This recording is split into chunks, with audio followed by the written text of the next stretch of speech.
क्या ये सिर्फ एक मंदिर है या कुछ, या कि कोई अदृश्य शक्ति उनको कुछ बता रही? बड़ी गुफा और गुफा में छिपा एक मंदिर दिखा। उनके मन में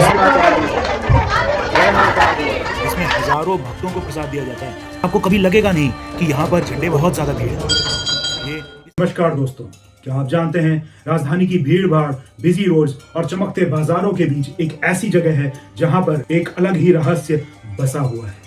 क्या ये सिर्फ एक मंदिर है या कुछ और? क्या ये एक धार्मिक स्थल है या एक जीवित इतिहास जो हर आने वाले भक्त को अपनी शक्ति और रहस्य का एहसास कराता है? ये जगह धार्मिक भी है और ऐतिहासिक भी। लोग इसके बारे में पूरा सच नहीं जानते हैं। यहाँ की धरती, यहाँ की हवा, यहाँ का हर एक पत्थर एक अनकही कहानी कहता है। इस जगह पर सालों पहले एक अजीब घटना घटी थी जिसके बारे में आज मैं आपको बताने जा रहा हूँ। बात है 18वीं सदी की, जब एक व्यापारी अपने रोज काम से दूर सुकून की तलाश में इस जगह पर आया था। उसे एक रहस्यमय अनुभव हुआ ठीक इसी जगह पर। वो व्यापारी थे श्री बद्रीदास जी, जो उन दिनों एक प्रसिद्ध कपड़ा व्यापारी थे, जो अक्सर अपनी दिनचर्या से निकलकर इसी जगह पर अपने लिए सुकून और ध्यान करने के लिए इस जगह पर आते थे। ये जगह उस समय अरावली पर्वत की हरी भरी पहाड़ियों से घिरी हुई थी, जहाँ कल कल बहते हुए झरने थे। वो इस जगह पर आते, श्री बद्रीदास जी इस जगह पर आते और ध्यान में मग्न हो जाते थे। लेकिन एक दिन जब वो ध्यान में मग्न थे, कुछ ऐसा हुआ जिसने उनको रहस्यमयी शक्ति का एहसास दिलाया। उन्होंने महसूस किया कि कोई अदृश्य शक्ति उनको कुछ बता रही है। और उसी दिन रात में उनको एक सपना आया। सपने में उन्हें एक बहुत बड़ी गुफा दिखी और गुफा में छिपा एक मंदिर दिखा। उनके मन में सवाल आया, क्या ये सिर्फ एक सपना था या कोई अदृश्य शक्ति थी जो उनके मन में ये विचार डाल रही थी? अगले ही दिन श्री बद्रीदास जी ने उसी जगह पर खुदाई प्रारंभ की। कुछ ही समय में एक गहरी गुफा में उन्हें एक मूर्ति मिली। मूर्ति थी एक देवी की, लेकिन शायद खुदाई आदि में उसके हाथ खंडित हो गए थे। वो मूर्ति इतनी पुरानी थी कि जैसे लग रहा था समय ने उसे अपनी छांव में छुपा लिया हो। अब सवाल था कि क्या किया जाए। क्या उस मूर्ति को बाहर निकाला जाए या उसको वैसे ही छोड़ दिया जाए जैसे वो मिली थी? बद्रीदास जी का मन किसी रहस्यमयी शक्ति से भरा हुआ था। फिर उन्होंने वही किया जो एक अनकही आवाज ने उनको करने को कहा। उस खंडित मूर्ति को उसी गुफा में छोड़ दिया गया और उसी जगह एक नई मूर्ति की विधि विधान से पूजा अर्चना करके स्थापना की। उसी जगह पर एक विशाल ध्वज भी लगाया गया और यह ध्वज इस जगह के रहस्यों का प्रतीक बन गया।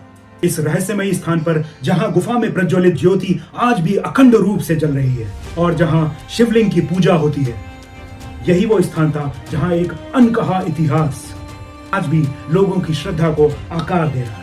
ये वही स्थान है जिसे हम झंडे वाला मंदिर के नाम से जानते हैं। तो चलिए चलते हैं दिल्ली के झंडे वाली माता का दर्शन करने के लिए, जहां माता स्वयं प्रकट हुई थी, जहां पे वो अपने भक्तों की सभी मनोकामनाएं पूर्ण करती है। जय माता।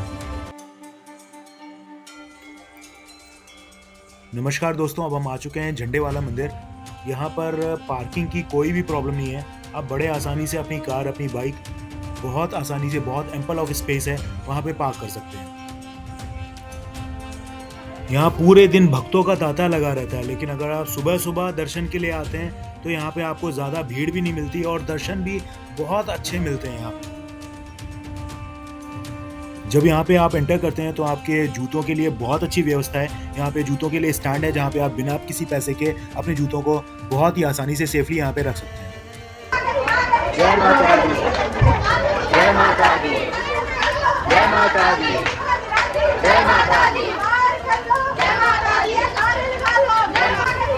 जय माता दी, जय माता दी, जय माता दी, जय माता दी, जय माता दी। अगर आप नवरात्रों के दौरान आ रहे हैं तो आपको बता दूं कि इस दौरान मंदिर सुबह 4 बजे खुलता है और रात में 12 बजे बंद होता है। शाम में 6:15 से 7 बजे तक सफाई के लिए मंदिर बंद रहता है। शुभ दुर्गा अष्टमी के दिन मंदिर पूरी रात खुला रहता है, जबकि मंगलवार और रविवार को भी मंदिर पूरी तरह खुला रहता है। मुझे भी देवी माता के बहुत अच्छे से दर्शन मिले।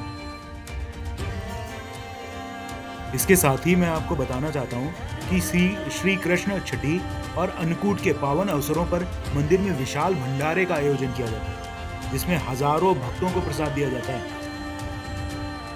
झंडे वाला देवी मंदिर केवल एक धार्मिक स्थल नहीं है, बल्कि एक ऐसी जगह है जहां हर भक्त अपनी आस्था और श्रद्धा के साथ मां के चरणों में अपनी मनोकामना लेकर आता है और उसकी मनोकामना पूरी होती है। यहाँ पर भीड़ बहुत ज्यादा होती है, भक्तों का तांता लगा रहता है, लेकिन यहाँ की व्यवस्था देखकर आपको कभी लगेगा नहीं कि यहाँ पर बहुत ज्यादा भीड़ है। ये इस मंदिर की अच्छाई कहें या इस मंदिर का प्रताप।